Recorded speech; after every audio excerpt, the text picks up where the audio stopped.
Hey, how's it going? It's Tim Brown, and this is the Hook Better Leads podcast.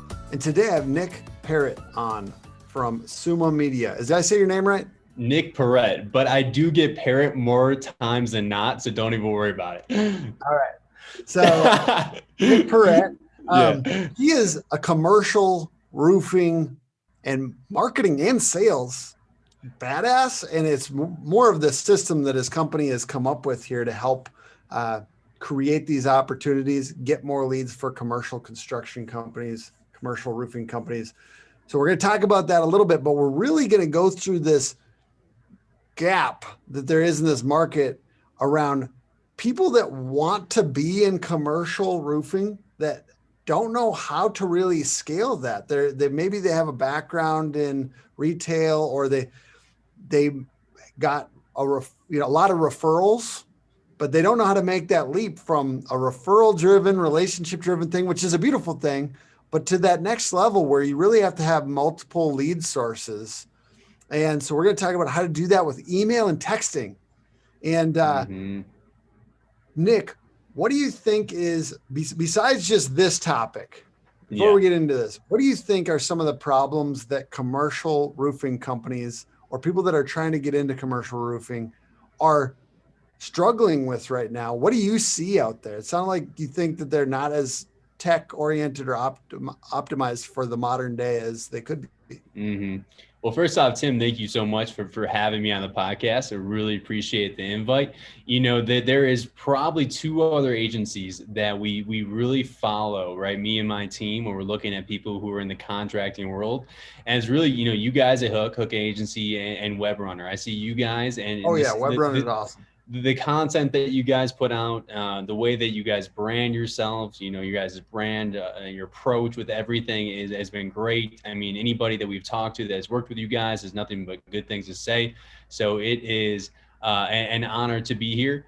For me, you know, the biggest thing that I think in terms of a problem, you know, people who, contractors just in general, I would say is maybe their unwillingness or their lack of knowledge in terms of the impact that technology can have on their business, right? I mean, if you look at technology, you can streamline your business operations.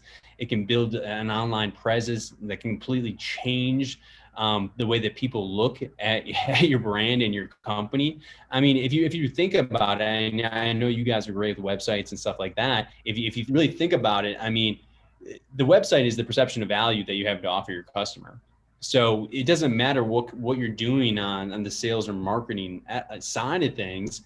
If people, you know, have it down to two options, right? Roofer A and Roofer B. Roofer A has, you know, 3.9 rating and a slow, out-of-date website. And then Roofer B's got 5.0 stars and a slick, modern website that says who they are, what they do, what their unique selling proposition is, all that stuff. You know, social proof that shows how great they are because their customers are saying it, not them. And they have all that stuff. Who are you going to go with, right? I mean, even if you're a small company now, you can completely change the way that people look at you based off the way you present yourself online. It's unbelievable. It's crazy to me too, just to riff on that for a second before we move on. It's crazy to me. Some people think they can just throw money at a problem. Let's say marketing, or let's say Facebook ads or Google ads. They're just throwing money at them, but they're not getting the fundamentals down. And I think the fundamentals are what you're talking about. Really good reviews, making sure your customer service is on point, a sleek, modern website that shows social proof and it looks modern, good follow-up. Let's say if you submit a contact form, there's some automation there, there's some follow-up. And then also your messaging and your branding. And that's something that I've had a hard time basically scaling out to our clients. The ideal scenario, you look at the best roofers that you can find, the modern ones, the ones that are getting acquired, the ones that are, you know, it's easy to sell that business when it's got really good positioning. It's got a good brand. It's got a good name, and it's got a good reputation. And I see the people that are doing that well, they know how to brand themselves, and branding seems soft and fluffy, but it's so real because I think it just comes down to what are you doing for your ideal customer, and how can you present it it's oriented towards them, and it's concise, and you're consistent with it. So I like to come up with 3 kind of key bullet points about why that customer should choose us and why they're smart to do so. And then basically be consistent with your messaging. So that's just another component. You can't just throw money at that. You actually have to do some of that. Like as a CEO of a roofing company or a lead sales or marketing professional in a roofing company, you actually have to do that work. And it probably requires more than one person on the leadership team to like get it buy-in and actually come up with this stuff and solidify it. But that's 100%. That's that like deep strategy stuff that it's really hard to do as an outside company for you. So I can't even sell that. I can't sell that because it's like soul work, you know? And then we come to tactics. To me, the website, the Facebook ads, the Google ads, the tactics are going to work a lot better if your brand and everything kind of is consistent and you have messaging that supports what you're saying. Basically like that you're a high end, that you know what you're doing. I see basically the same roofing website over and over again. And it's just really, it's generic Cheerios. We talked about that with regards to other marketing, roofing marketing companies. We won't name names, but they always have roofing in the name, and it's basically generic Cheerios. Let's just rip on them. Let's just spend 10 minutes ripping on those companies. No, just kidding. Don't choose generic Cheerios. Choose the real deal, man. Choose the real deal because they're fresher for some reason. Yeah, and people who believe. Yes, let's go, right? Or Tim over here. But no, and the thing that I've noticed is when you get a CEO or a business owner or whoever is involved that's higher up in the roofing company that buys in to the marketing vision, the whole process of branding the company and stuff like that, that's where the magic happens. The clients that you work with for a long period of time are always the people who believe in the marketing efforts, and you're not constantly having to sell them on what's going on there. No. Yeah, I think it kind of comes down before we get into the main thing. And I know that we're leading up to it. We're going to talk tactics in a second, but a couple more points on strategy. You can't just hire a marketing manager or a marketing director that's going to care as much as you do. And even if you do hire one of those people, let's say before hiring Summa Media or Hook Agency or both, ideally. Boom. There we go. Both. But before you do that, know that you are going to have to be there with them and help. It kind of seems like it's annoying because I got to hire this marketing manager and I got to be on board and I have to help them get where they need to go. Well, isn't that the truth with every type of employee? You think you can just hire a sales manager or a salesperson and just walk away forever? If you have an amazing sales manager that like is brilliant, maybe, but like ultimately everyone in your company is gonna benefit from contact and strategy with you, a brilliant owner. It usually comes down to a little bit of like, no offense, we're all trying to get out of the day-to-day. We're all trying to automate and all these different, but you can be a little bit more involved in this marketing hire and with the day-to-day on the marketing. And you spend some time with them, it's going to be better. So that's to me the strategy thing. You can't just phone this in and let it go. You have to be involved. And that doesn't mean just coming in once a month and getting angry at your marketing manager. That means buying in with them, helping them make good decisions and being on board. So one of those good decisions is to involve email and texting in your campaigns, especially if you're going after commercial projects. So Nick, talk to me about how you do that. If you were just going after one building and you had the email and the text, the phone to text, how would you do that? Absolutely. So the biggest thing first is you need data, right? And so I think a lot of roofing companies aren't providing the best resources to make sure that their salespeople are successful and doing what they do best was just having conversations with prospects and closing deals, right? You want to have your salespeople have as much time in front of prospects as possible. So any resources or tools that you can give them to expedite that process, the better, right? And so I came from a sales background. My business partner came from a sales background. I love sales. But for me, I always hated the dirty work of sales. All I want to do is get in front of prospects and close deals, right? So that starts by making sure that you equip your salespeople with good data, right? And so you need to make sure that if you're going into the commercial roofing space, that you're equipping your salespeople with the right data. So you could use databases like Reonomy, you could use CoStar, you could use Prospect Now, US Marketing Group, whatever it might be, right? Find the tool that fits your guys' needs the best. Personally, I think that CoStar is the best, right?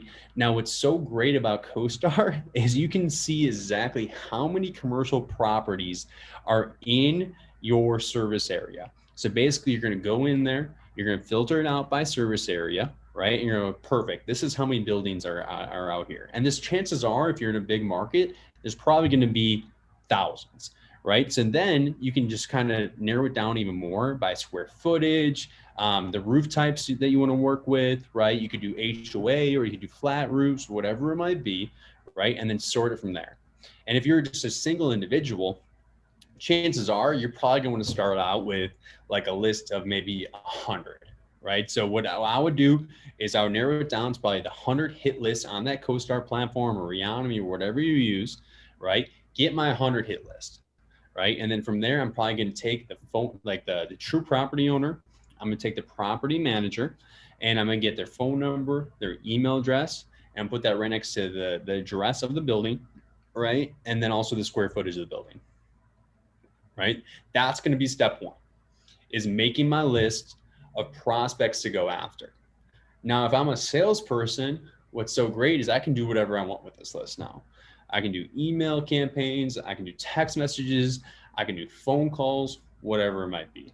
Right? What would if you just had one to go after, let's just say the ideal scenario, one person. One person? Yeah. Talk to me about what you would do if you were that sales guy. If I was that sales guy, I'd make my list, right? Because the thing is if I went one by one, it's going to take me long. I want to do step by step. So I'm going to make my list, right? I would do 100. I'd do my top 100 hit list. And I'd have that hit list. And then from there, what I would do is I would start hitting them on 3 different platforms. I would start hitting them with emails, right? And so the biggest thing with the emails is you do want to make sure that you kind of break it into like 4 parts, right? So the first part is going to be the subject line, right? So you need to make sure that the person's actually opening up the email. So it's a good idea if you're doing email campaigns as an individual sales rep, just to keep an eye out on your open rate, because that's going to be if it's bad or if it's good, it's all going to be based off of the subject line. And you don't have to be anything crazy. Like you can do question for name of the property owner or question for the address of the property, whatever it might be, right? That's just this quick, simple subject line. Chances are you're going to have a high open rate with something simple like that. You can play around with that, but your open rate is going to be identified by the subject line, right? And then from there, we always like to include some kind of personalization. So think about it this way. There's probably a lot of different roofers, if you're in a competitive market, reaching out to these people on a regular basis. And they're getting emails, they're getting all this kind of stuff, whatever it might be. You need to stand out some way. So give them some kind of personalization. So if the property owner studied abroad, maybe they have a nonprofit, whatever it might be, find something that this person actually cares about and include that as the first point of your email. So rather than you pitching them immediately, talk about something unique about that individual that really so you could go on like social and find that, you're saying maybe? Exactly. So we're hitting LinkedIn, we're Googling their name, all that kind of stuff, trying to find something unique about that individual that they actually care about. Because I don't know if you've ever got a personalized email from someone trying to sell you something, but it definitely goes like a long way in comparison to just a generic email. It's like, this person actually probably spent a little bit of time of researching me. Maybe I'll give them a little bit of my time to hear about what they have to say, right? And then after there, obviously there needs to be some kind of angle, right? So there needs to be some kind of thing that you think you can help them with. So usually what you would do is include some kind of case study saying, hey, we've worked with a property owner who's, very similar to you. We help them save 20% on their monthly energy bill, whatever it might be, right? Whatever your approach is, pitch that, and then say that you can do something similar to them. And then the last point is going to be a simple CTA, call to action, asking for a phone call, right? And it's really that simple. That's it, the breakdown of the email approach there. But the biggest thing too, whenever you're going after a commercial property owner, never go in with a replacement mindset. If you go in with a replacement mindset, you know what's going on in that person's mind. They're thinking about hundreds of thousands of dollars that they're going to have to spend on a commercial replacement. Now you're like, if I got that email, why would I even think about that? So always think of it this way on commercial, right? And I'm stealing this from, we've had guys on the Start Build Growth show, commercial. We have Jonathan Sherwood, Paul Reed, all these guys, right? They know what they're doing. I just suck in their information, and then from there I use it in my marketing stuff, right? It's repair, maintain, replace. Repair, maintain, replace, right? I've had some guys, Randy Brothers, who's on, who does the Start Build Grow show with me. I called him, I was talking, I was like, what percent do you think of commercial, buildings could probably use a little bit of repair? He's like, probably 90%. You know what I mean?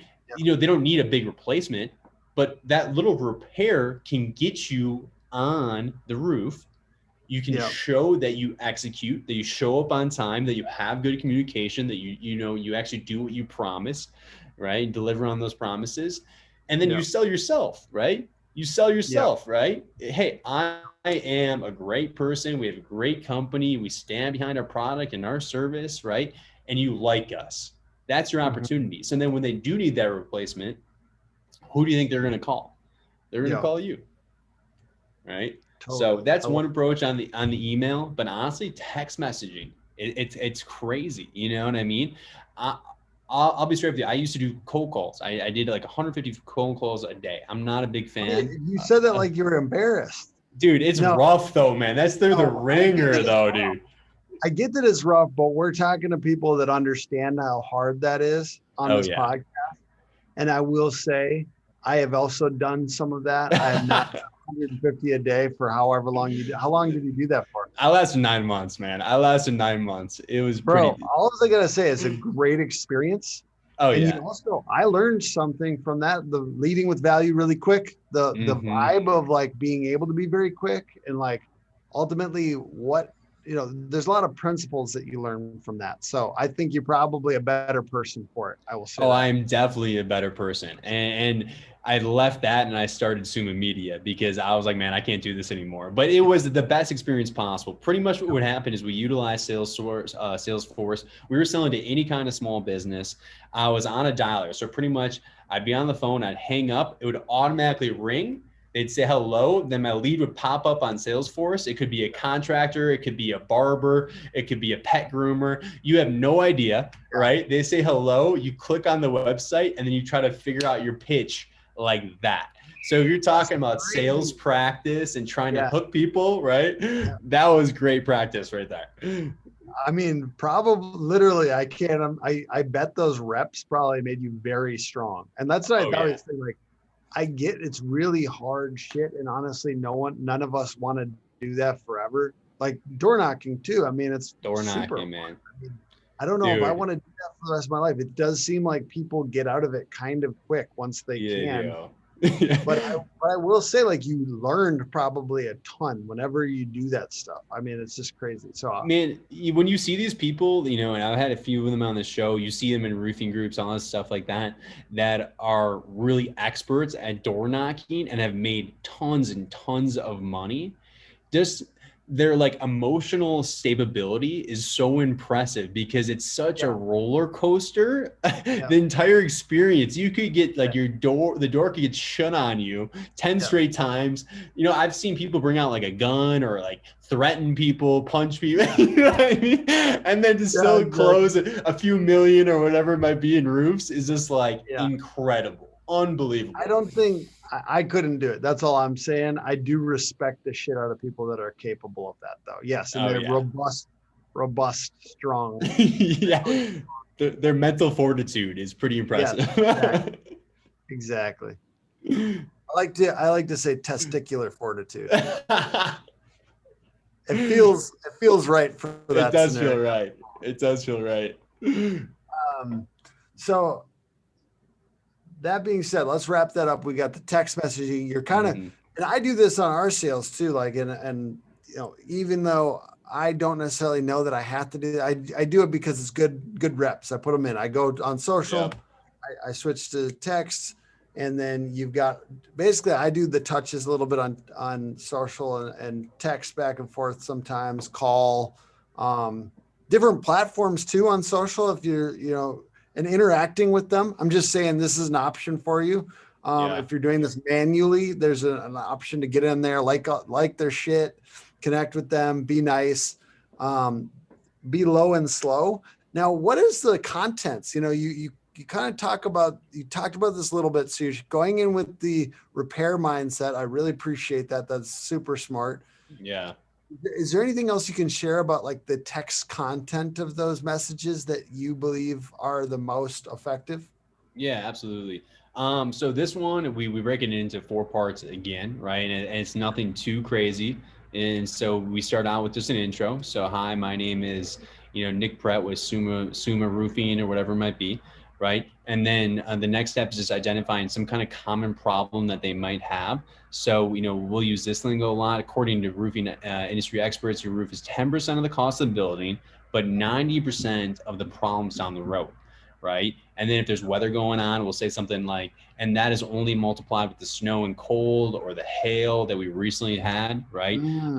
The blue is going to be, so the next point, obviously you can't see my screen, but and now I'm hearing like, I kind of already know there's a problem. So I'm just like, oh gosh. Oh yeah. There's a weak spot, exactly. Like, so you're digging into the problem. And I've been reading up on copy too. It's about leaving a brain tickle. You like a brain itch. No, it's a brain itch. That's way better. Yeah, what book was that? I saw that you were reading some kind of book. I see you got the whole bookshelf back there. What book was it that you're reading on copywriting? Do you remember what it was? Yeah, it's a web copy that sells. Web copy that sells. It's very good, but basically it talks a lot about brain itch. And it's about like leaving something incomplete. So they have to, like on the subject line in particular, leaving something incomplete so they have to see. And I think that you're kind of doing that with the address or the business name in the subject too. Like I kind of got to know what that is. Right. Like quick question for the address of my property. Yes. Exactly.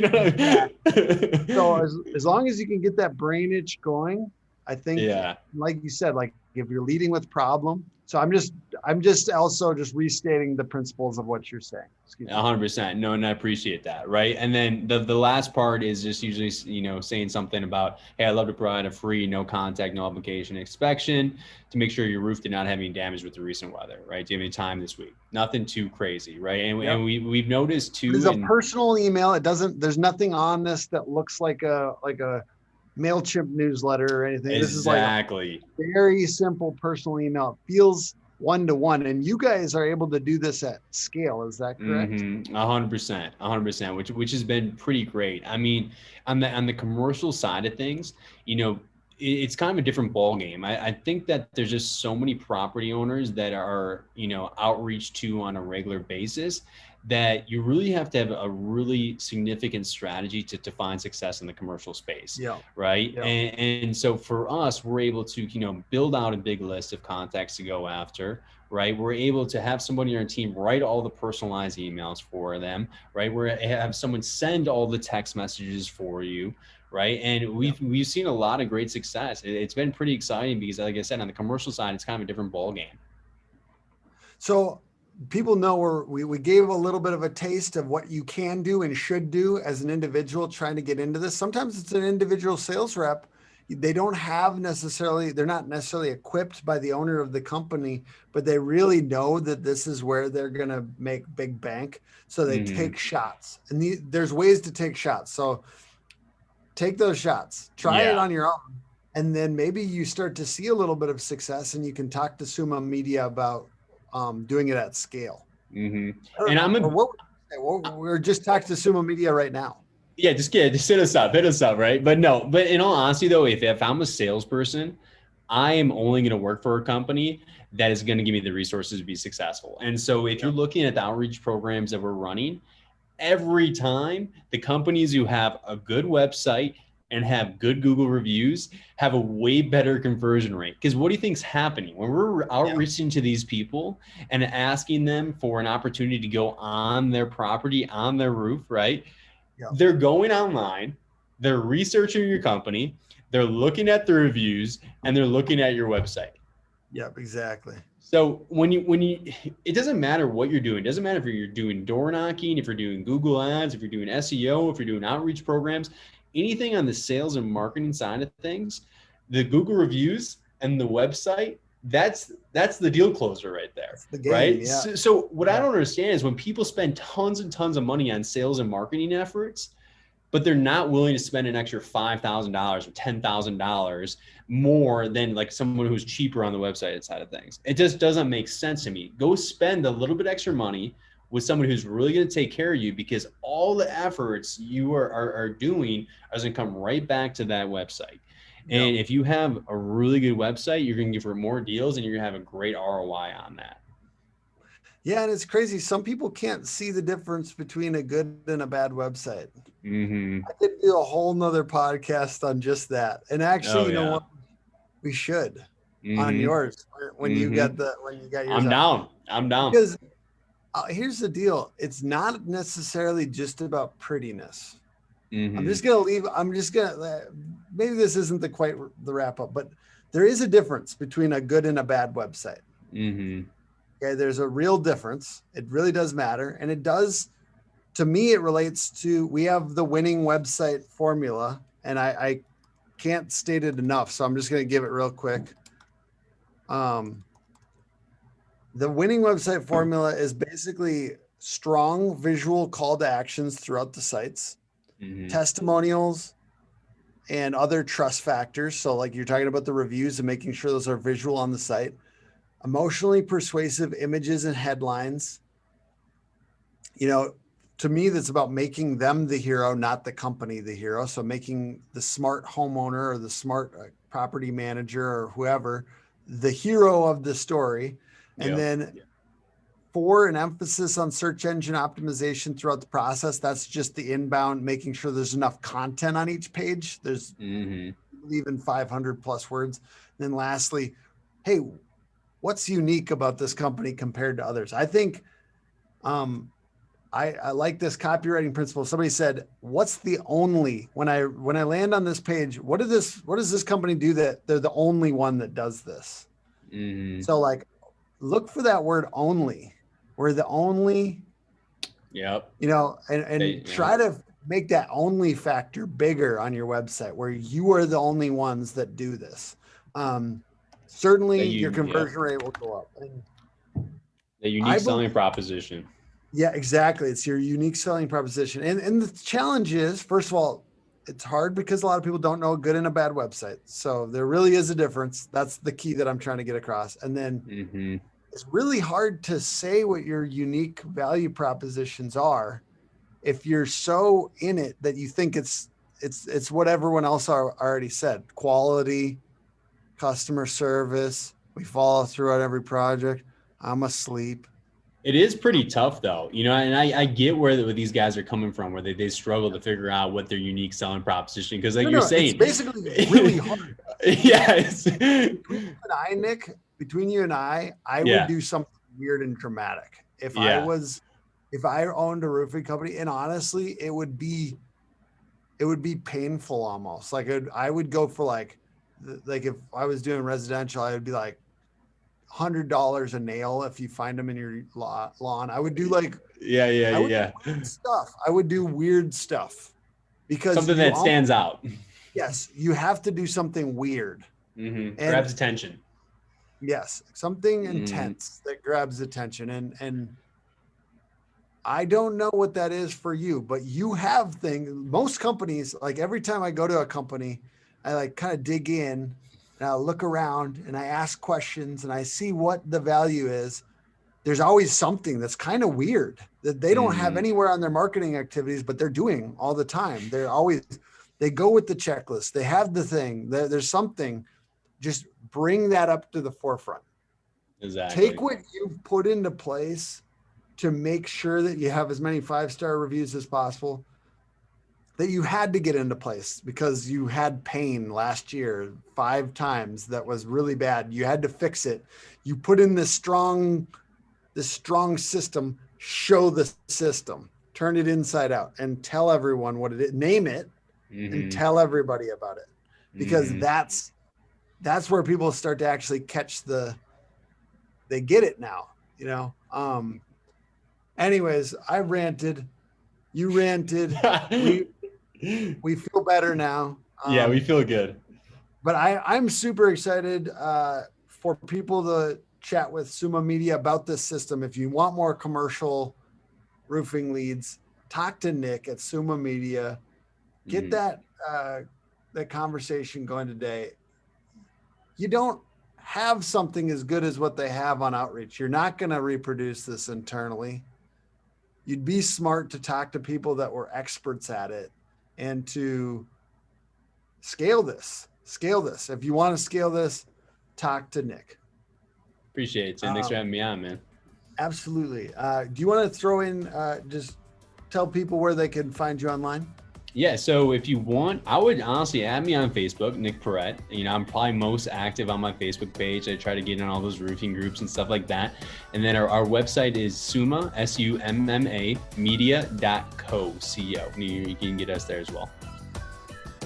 Awesome. Thank you so much. And the podcast is put on by Hook Agency all over social, hookagency.com. And thanks for joining me, Nick. Yes, sir. Thank you.